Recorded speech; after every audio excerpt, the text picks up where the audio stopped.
ভাই বাইরা দিন কোন কইলো বাপরে। সে ভাই গরু কোনটা বেচবেন? তো কত শাসন দাম?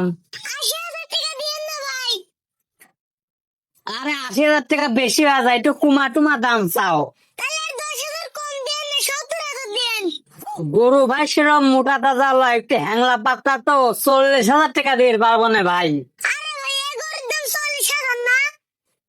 আহা, 40,000 তো কম হয়ে যাচ্ছে।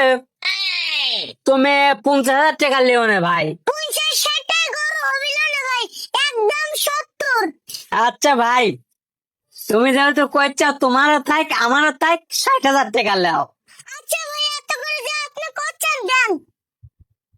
এলাও ভাই, টাকা লেও। গুণা তো থাকবে পরে ভাই, 200-400 বেশি আছে।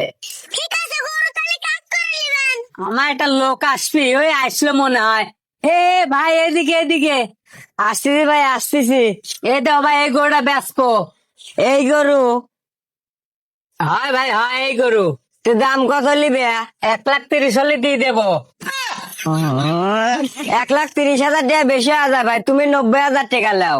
দেও ভাই, একটা গরু বেচা কিনা এটা ওটা কথাবার্তা, খরচ, গরুর ঘাস, খোল ভুসি, এটা ওটা নানান কথা। তোমারও থাক আমারও থাক, 1,00,000 টাকা পুরাপুরি দিও ভাই। ঠিক আছে ভাই, লাও। মোট টাকা আছে তো ভাই না? হ্যাঁ, মোট টাকাই আছে। ঠিক আছে ভাই, তাহলে গরুটা তুলে দিও। না গোলামি করে, না ডাক্তারি করে, না ইঞ্জিনিয়ারিং করে, টাকা তো আছে, শুধু দালালি করে।